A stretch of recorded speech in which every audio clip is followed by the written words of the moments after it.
तो Gauss's theorem के numerical part 2 में आपको कुछ और हायर लेवल के क्वेश्चन को बता रहे हैं, क्योंकि अब बोर्ड एग्जाम में क्वेश्चन का पैटर्न चेंज हो रहा है। अब हर तरह के क्वेश्चन पूछे जा रहे हैं, पर्टिकुलरली फिजिक्स में। पिछले साल 2 साल से तो फिजिक्स में बच्चे जो ढंग से नहीं पढ़े रहते हैं उनको एग्जाम में प्रॉब्लम शुरू हो जा रहा है। तो इसलिए आप हर तरह के क्वेश्चन के लिए तैयार रहिए, किसी तरह के भी क्वेश्चन एग्जाम में आ सकते हैं। यहाँ हमने 3 क्वेश्चन लिया है, तीनों ही गॉस थ्योरम पर आधारित है। ध्यान से क्वेश्चन को समझिए। ये एक क्यूब है, घन है, जिसके प्रत्येक कोर, प्रत्येक एज जो है, प्रत्येक साइड की लंबाई कितनी है, a है। आप देख रहे होंगे इसमें इलेक्ट्रिक फील्ड का इंटेंसिटी दिया है Ex = alpha x to the power 1/2 and Ey = 0, Ez = 0। इसका क्या मतलब है कि YH और ZH के अनुदिश इसका जो घटक है वो 0 है, यानी वैद्युत क्षेत्र केवल और केवल x अक्ष के अनुदिश है। वैद्युत क्षेत्र किस दिशा में है, x अक्ष के अनुदिश है प्योरली, लेकिन उसका मान एक समान नहीं है, हर जगह एक समान नहीं है। दिशा तो उसकी निश्चित है, लेकिन परिमाण देखिए x के ऊपर निर्भर कर रहा है। यानी जैसे जैसे आगे बढ़ेंगे, अल्फा का मान नियत है, वो दिया हुआ है। अल्फा का मान दिया है 800, अल्फा का वैल्यू है कितना, 800। तो अल्फा का मान अगर 800 है तो हम लोग, और x डिस्टेंस है, तो जैसे जैसे आगे बढ़ेंगे x का मान चेंज होता जाएगा, e का मान बढ़ता चला जाएगा। यानी e का मान नियत नहीं है हर जगह, लेकिन दिशा उसकी तय है, x अक्ष के अनुदिश है। क्या ज्ञात करना है, इस घन से प्राप्त गुजरने वाले संपूर्ण वैद्युत फ्लक्स का मान, और इसके अंदर कितना आवेश ये होगा, उस आवेश का मान को भी, घन के अंदर कितना आवेश होगा, इनक्लोज करेगा, उस आवेश को भी ज्ञात करना है। तो ध्यान से समझिए।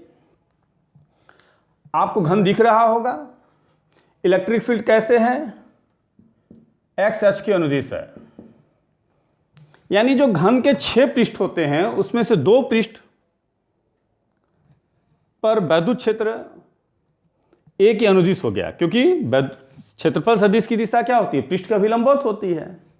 यानी ये जो 2 फलक हैं 6 फलकों में से, इन्हीं 2 फलकों से, जिसको हमने ग्रीन कलर से शेडेड कर दिया है, इन्हीं 2 फलकों से वैद्युत फ्लक्स पास होंगी। बाकी 4 फलकों से कोई वैद्युत फ्लक्स नहीं पास होंगी। क्यों?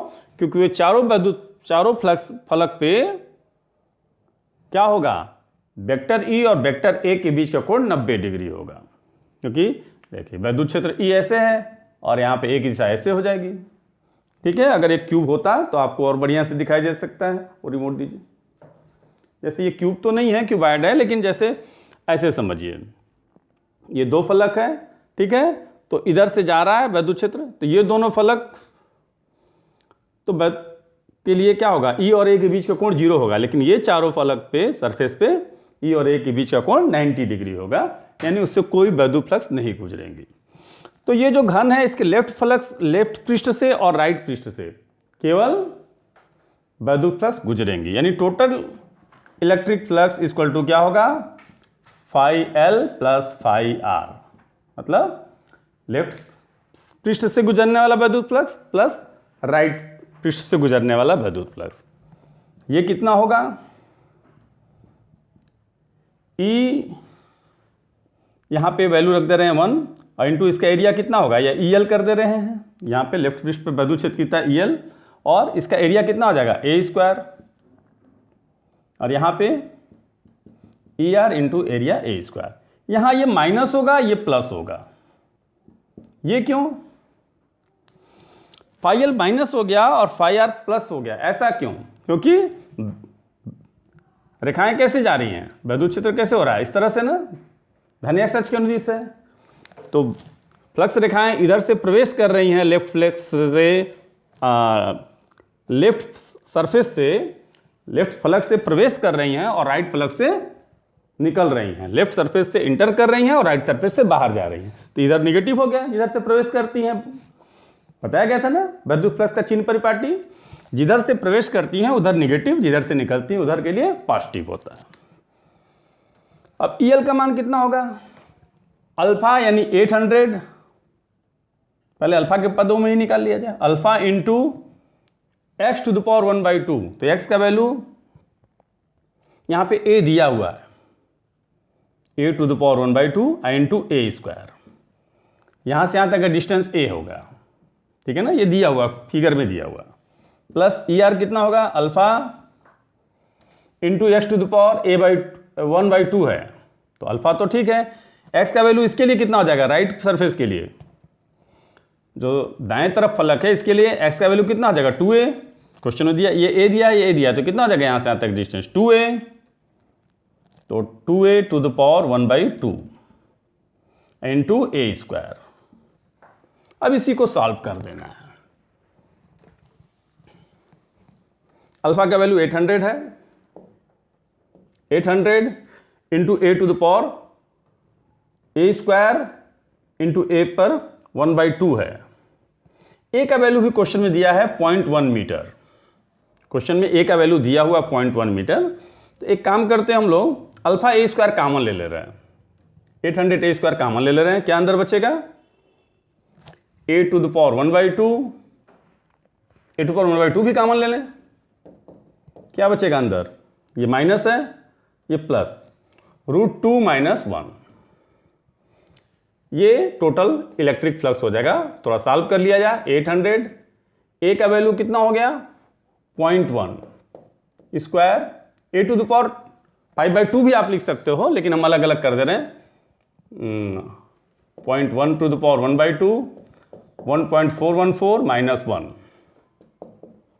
800, ये 1/100 हो जाएगा ना, 0.1 का स्क्वायर, और ये 1/10 का वर्गमूल, इसको 1/10 लिख देंगे ना, तो 10 का वर्गमूल कितना होता है 3.16, और 1.414 में से 0.414 घटा देंगे, 1.414 में से 1 घटाएंगे तो 0.414 दिख रहा होगा। अब ये कैलकुलेशन करना है, 0 से 0 कैंसिल हो गया, ये हो गया 800, इसको कटा दीजिए, 4 दूनी 8, 4 7 28, 4 9 36, तो ये हो जाएगा 2.828.79, यानी 828/790, अप्रॉक्सीमेटली इसका वैल्यू आएगा 1.05, आप डिवीजन करके देख लीजिएगा। तो ये टोटल इलेक्ट्रिक फ्लक्स इतना आ गया, कितना 1.05 न्यूटन इंटू मीटर स्क्वायर पर कूलाम। ये तो कैलकुलेशन है, मेन काम आपका यही हो गया है।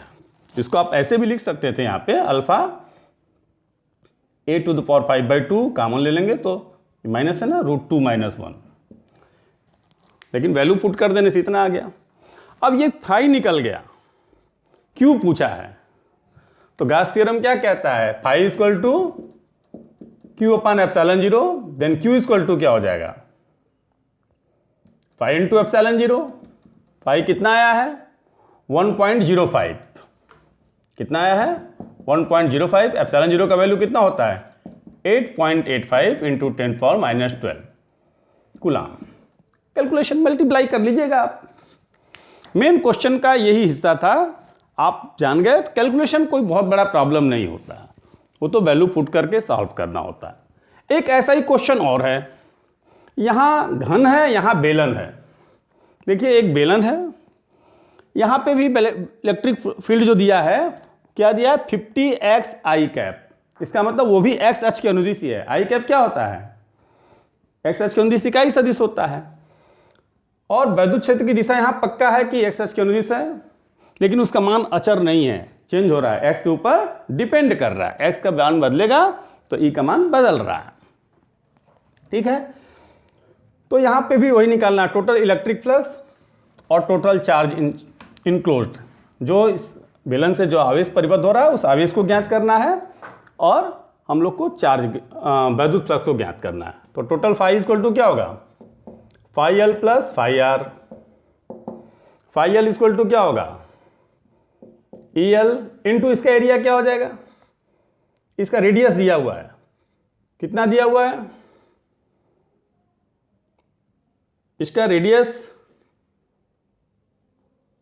0.5 सेंटीमीटर है, 5 सेंटीमीटर सॉरी 5 सेंटीमीटर है, तो कितना हो जाएगा पाई आर स्क्वायर ना, पाई इंटू आर स्क्वायर का मतलब 25 गुणते 10 पे -4 मीटर में कर दिया, और ये निगेटिव होगा। ई आर इंटू पाई 25 गुणते 10 पे -4, ये पॉजिटिव होगा। क्यों? फिर वही बात है, फ्लक्स लाइन इधर से इंटर कर रही है, इधर से बाहर निकल रही है, तो इधर निगेटिव होगा, इधर पॉजिटिव होगा। लेफ्ट साइड के लिए निगेटिव, राइट साइड के लिए पॉजिटिव। क्या करें? कॉमन ले लीजिए। ई एल का वैल्यू है कितना? 50 इंटू एक्स का वैल्यू यहाँ कितना हो जाएगा? 1 into pi into 25 into 10⁻⁴ plus यहाँ पे ई आर का वैल्यू कितना हो जाएगा? 50 इंटू एक्स का वैल्यू कितना हो जाएगा? 2 ना, 2 इंटू पाई इंटू 25 इंटू 10⁻⁴। ठीक है, क्या कॉमन हो गया? 25 पाई इंटू 10⁻⁴ कॉमन ले लीजिए। 100 - 50 कितना हो जाएगा? ये 100 - 50 भी कॉमन ले लेना चाहिए था। तो 25 into pi into 10⁻⁴ into 50, total electric flux इतना पास होगा। इसको मल्टीप्लाई कर दीजिएगा, कितना हो जाएगा? 25 पचे 125 इंटू 10⁻⁴। ओके, और टोटल आवेश कितना हो जाएगा? आवेश भी निकालना है इसमें, वो कितना हो जाएगा? 5 इंटू ε0, क्योंकि 5 = क्या होता है? Q/ε0। तो इसमें ε0 से आप मल्टीप्लाई कर दीजिएगा।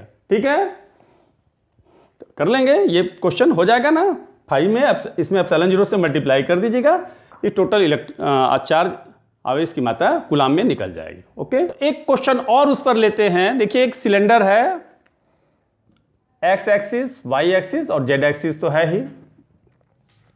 इसमें इलेक्ट्रिक फील्ड कैसे दिया है? E = 200 I cap for x is greater than 0 and E = -200 I cap for x is less than 0। यानी पहली बात तो यह है कि वैद्युत क्षेत्र x अक्ष के अनुदिश है। दूसरी बात, वैद्युत क्षेत्र का मान x के ऊपर निर्भर नहीं कर रहा है, जैसे कि इससे पहले लिए दोनों क्वेश्चन में E का मान x के ऊपर निर्भर कर रहा था।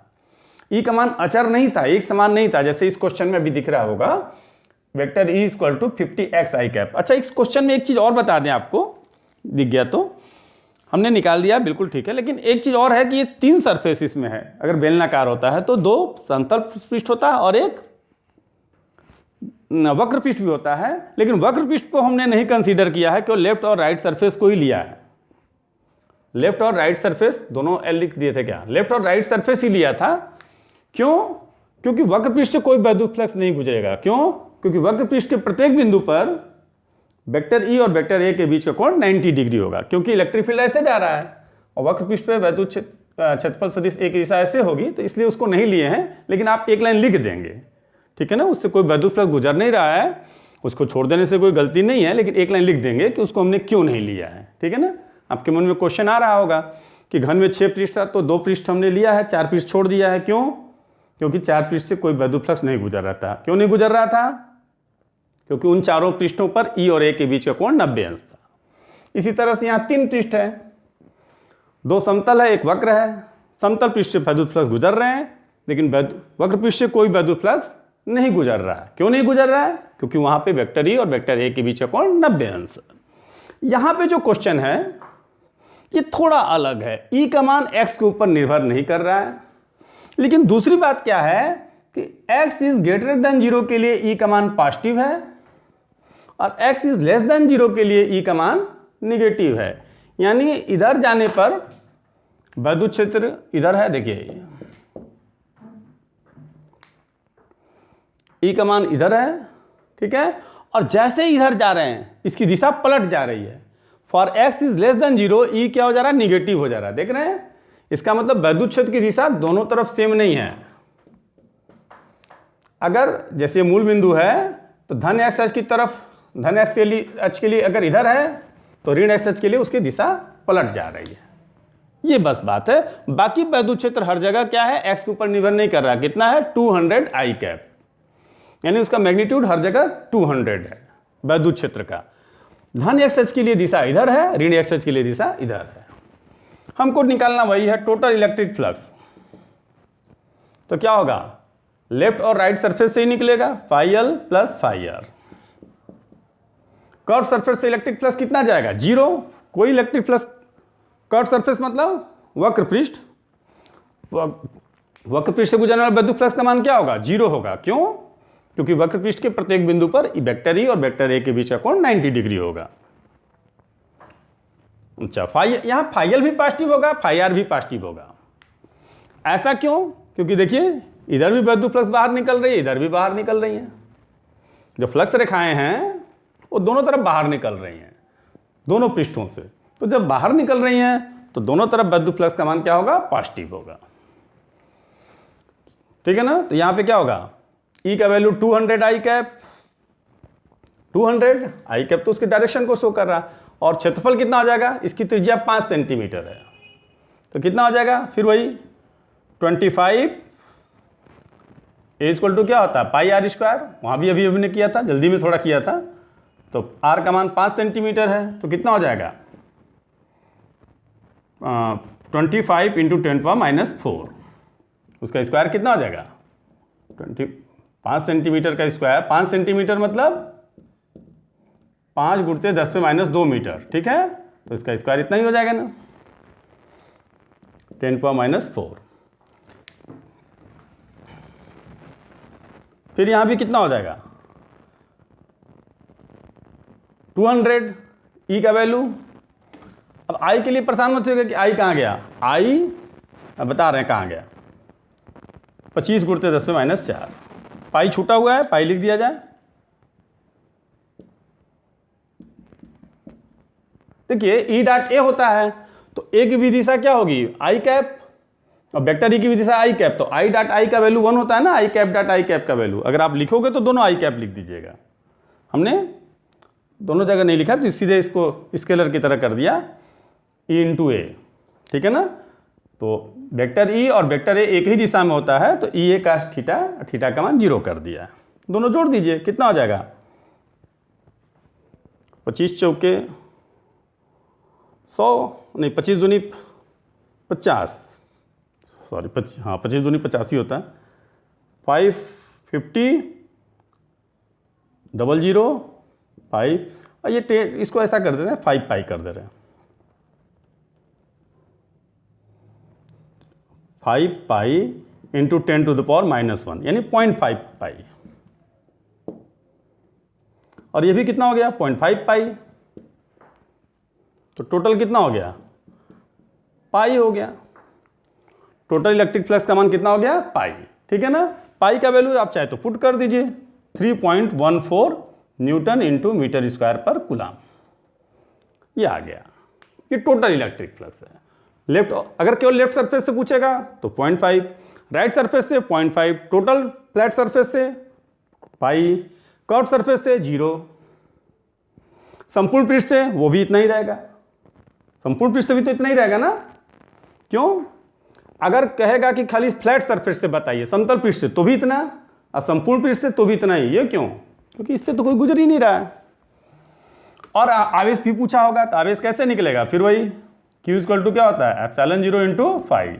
तो इसमें ε0 से मल्टीप्लाई कर दीजिएगा, यानी 8.85 इंटू 10⁻⁻12, फाई का वैल्यू 3.14। अब मल्टीप्लीकेशन आपको करना होगा, वो हम नहीं कर रहे, यूनिट लिख दे रहे हैं कूलम। ठीक है।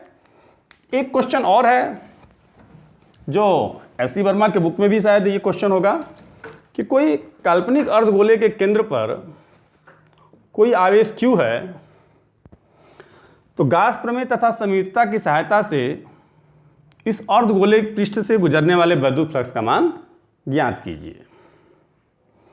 अर्धगोले के केंद्र पर आवेश Q है, तो आप सिमेट्रिसिटी से पूरा मान लेते हैं, पूरा इसको हम ड्रा कर ले रहे हैं। इस गोले को, अर्धगोला था, पूरा गोला बना दे रहे हैं। अंडा दिख रहा है, अंडाकार। चलिए अब बताइए, इस संपूर्ण गोले के भीतर कितना आवेश है, Q। तो कुल कितना विद्युत फ्लक्स गुजरेगा गाउस थ्योरम से, Q/ε0। तो संपूर्ण पृष्ठ से Q/ε0, तो आधा पृष्ठ से कितना गुजरेगा, Q/2ε0। 2 का भाग दे दीजिए, हो गया। यही है, ये तो छोटा सा क्वेश्चन था। एक क्वेश्चन और है जो बहुत छोटा लिखे, आपको दिख नहीं रहा होगा, थोड़ा सा हम बड़ा करके लिखते हैं।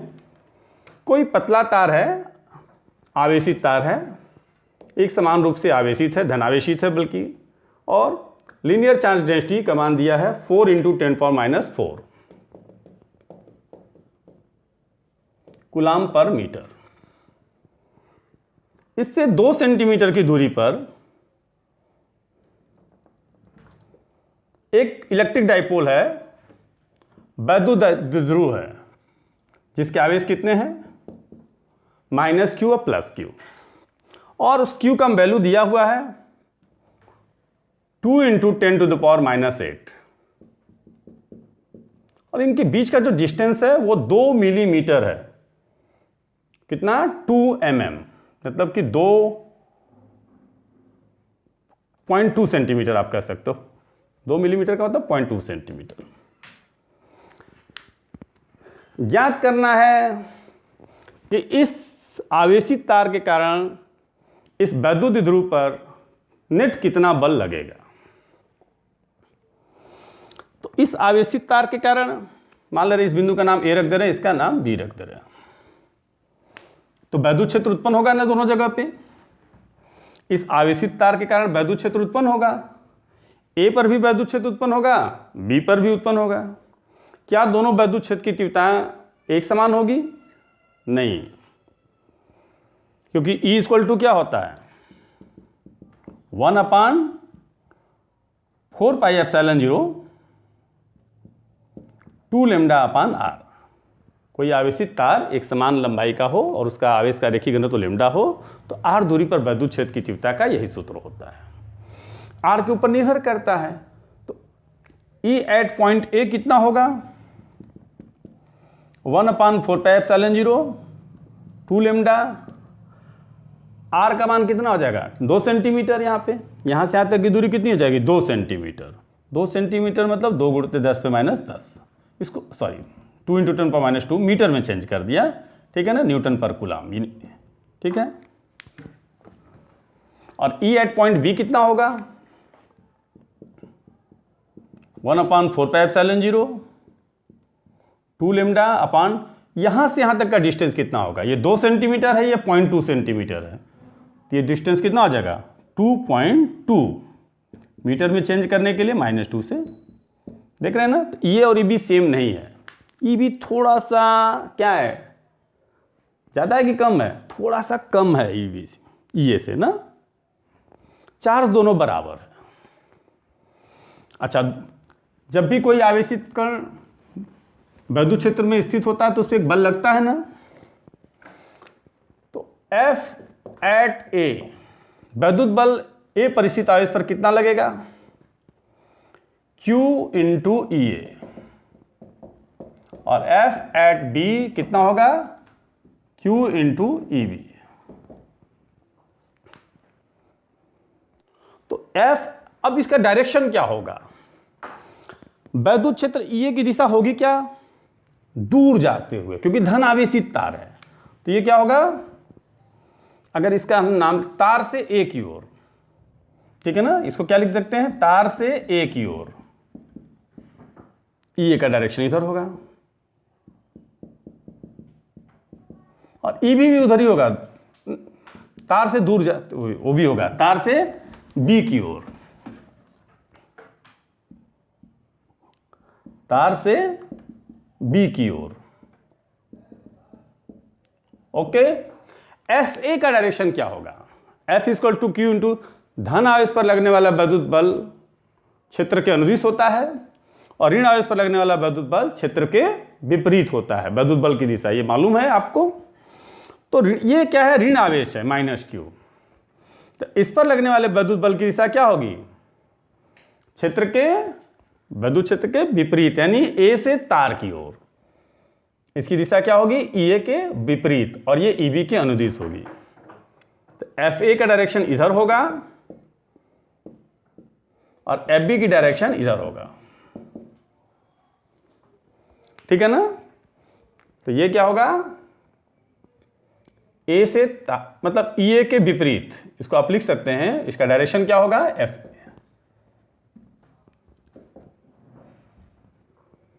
बल्कि इसको 1 कर दीजिए, इसको 2 और इसको 3, अलग से लिखते रहे 3। क्या होगा इसका डायरेक्शन, ई ए के विपरीत। और एफ बी, ये क्या होगा, ई बी के अनुदिश। कौन बड़ा लगेगा, कौन बड़ा होगा, क्यों तो दोनों इक्वल है, तो ये बड़ा है कि ई बी, ये बड़ा है ना, तो क्या करेंगे, नेट बल क्या होगा, क्योंकि दोनों बल परिमाण में अलग अलग है लेकिन दिशा में विपरीत है, तो जो बड़ा होगा उसमें से छोटा को हम लोग घटा देंगे। तो क्या करें, एफ ए में से एफ बी को घटा देंगे, निकाल लें एफ एफ बी।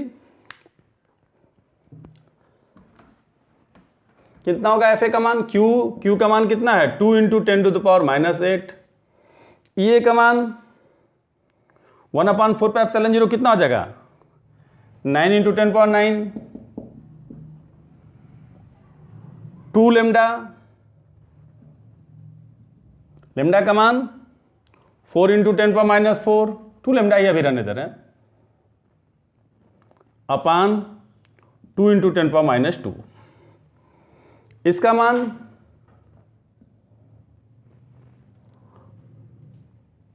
1/4πε0 का मान कितना हो गया, क्यू का मान तो वही रहेगा, इसका भी 8 × 10⁻8, 2 × 10⁻8 और 9 × 10⁻9 इंटू 2 लेमडा, अपान यहां पे कितना हो जाएगा, 2.2 × 10⁻²।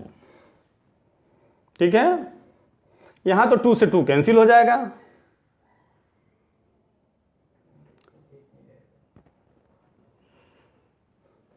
और यहां 8 नहीं है, 2 है, गलती से लिखा गया, 2 से 2 कैंसिल हो गया। लेमडा का वैल्यू कितना हो जाएगा, अब पुट कर देते हैं, तो 9 × 2, 9 2 जा 18, लेमडा का वैल्यू 4 × 10⁻⁴ इंटू 10⁻1 अपान 10⁻²। यहाँ 2,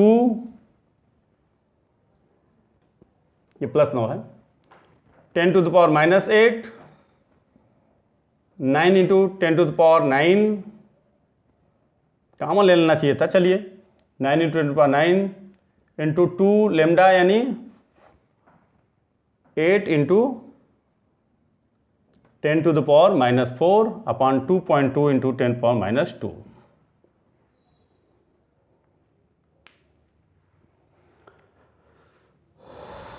तो ये हो जाएगा 72 - 2 यानी 7.2 हो जाएगा ये न्यूटन, ये कैलकुलेट करेंगे तो। और ये कितना हो जा रहा है, ये 1.1, 2 से 2 कैंसिल हो गया, 72 में 11 से भाग दे देते हैं,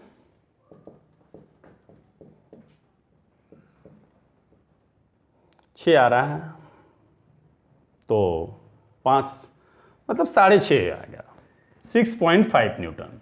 कैलकुलेशन तो आपको आता ही है, अब उसमें कुछ रह नहीं गया। 7.2 न्यूटन में से 6.5 न्यूटन माइनस करेंगे तो कितना हो जाएगा, 0.7 न्यूटन। डायरेक्शन टोटल जो बल लगेगा वो ए बड़ा है ना, तो ए का बल किधर था, ए की दिशा किधर थी, इधर ना, यानी तार की ओर। तो फिर से ध्यान दीजिएगा, एक आवेशित तार है अनंत लंबाई की, जिसके रेखीय घनत्व कितना है, 4 × 10⁻⁴ कूलॉम/मीटर। इससे 2 सेंटीमीटर की दूरी पर एक वैद्युत द्विध्रुव है जिसके आवेश हैं 2 × 10⁻8 माइनस इधर है, इधर प्लस है। इस आवेशित तार के कारण इस वैद्युत द्विध्रुव पर लगने वाले वैद्युत बल की गणना करनी थी। हमने मान लिया है कि इस तार के कारण बिंदु ए पर उत्पन्न वैद्युत क्षेत्र की दिशा ये है और बिंदु बी पर उत्पन्न वैद्युत क्षेत्र की दिशा ई बी है। ई और ई बी लिख दिया। ए की दिशा क्या होगी, ए की दिशा तार से ए की ओर और बी की दिशा भी तार से बी की ओर। अब आवेश Q, ए पर स्थित आवेश Q पर लगने वाला बल, वैद्युत बल कितना होगा, Q इंटू ई ए के विपरीत इसका डायरेक्शन। क्यों, क्योंकि अगर ऋण आवेश होता है तो वैद्युत बल की दिशा जो होती है क्षेत्र के विपरीत होती है।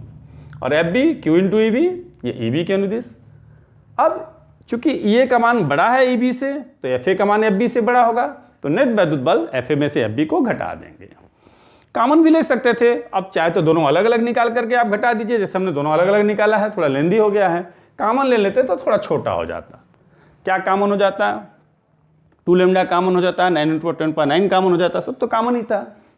लेकिन जैसे आसान लगे, नेट बल इस पर इतना लग रहा है, ठीक है। तो ये जो क्वेश्चन थे थोड़ा सा और अच्छे हायर स्टैंडर्ड के थे, एग्जाम में आ सकते हैं, कंपटीशन के लिए भी हैं और बोर्ड एग्जाम के लिए भी आ सकते हैं। बोर्ड एग्जाम बहुत लो लेवल के क्वेश्चन नहीं पूछे जाते हैं, जैसे 10 साल 12 साल पहले पूछे जाते थे। 2-3 साल से थोड़ा सा स्टैंडर्ड फिजिक्स में एग्जाम का पढ़ा दिया है, तो उस हिसाब से आपको हर क्वेश्चन को ये मान के चलना होगा कि एग्जाम में भी, बोर्ड एग्जाम में भी आ सकता है, तब जाकर के आपका फिजिक्स बढ़िया से तैयार होगा, ठीक है। तो इसके न्यूमेरिकल को हमने 2 पार्ट में दिया। पहले पार्ट में तो थोड़ा इजी क्वेश्चन लिया, दूसरे पार्ट में भी क्वेश्चन कोई टफ नहीं है, कॉन्सेप्चुअल थोड़ा सा दिमाग में लगा करके करना है, ठीक है। तो इसको आप घर में प्रैक्टिस करेंगे। Thank you.